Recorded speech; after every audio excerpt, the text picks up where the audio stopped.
என்னதான் விதவிதமாக இட்லி தோசைக்கு சட்னி சாம்பார் வச்சாலும் என் பையன் எப்பொழுதும் இந்த இட்லி பொடி தாங்க விரும்பி கேட்பான். கருப்பு உளுந்து இட்லி பொடி தாங்க. அதுக்கு ஒரு கப்பில் கருப்பு உளுந்து எடுத்துகிட்டு ஒரு பேனில் சேர்த்தாச்சு. அதோடவே ஒரு 1/2 டீஸ்பூன் ஆயில் விட்டு நல்லா வறுத்து எடுத்துக்கலாம்.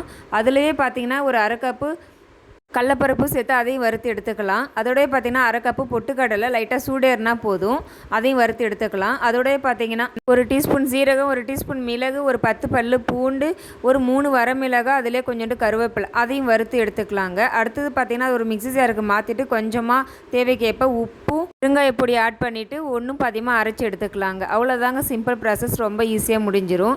கண்டிப்பாக இந்த இட்லி பொடியை வச்சு ஒரு 10 இட்லி வச்சு சாப்பிட்டாலும் பத்தாதுங்க. கண்டிப்பாக உங்கள் வீட்டில் நீங்கள் ட்ரை பண்ணிவிட்டு இந்த இட்லி பொடி எப்படி இருக்குன்றதை கமெண்ட்டில் சொல்லுங்கள். அதே மாதிரி இந்த இட்லி பொடி சாப்பிட்டிங்கன்னா ரொம்ப ரொம்ப ஹெல்திங்க. மசில்ஸ் பெயின் அண்ட் போன் ஸ்ட்ரென்த்துக்கு ரொம்ப ரொம்ப உதவுங்க. கண்டிப்பாக உங்களுடைய ஃப்ரெண்ட் அண்ட் ஃபேமிலிக்கு ஷேர் பண்ணி விடுங்க.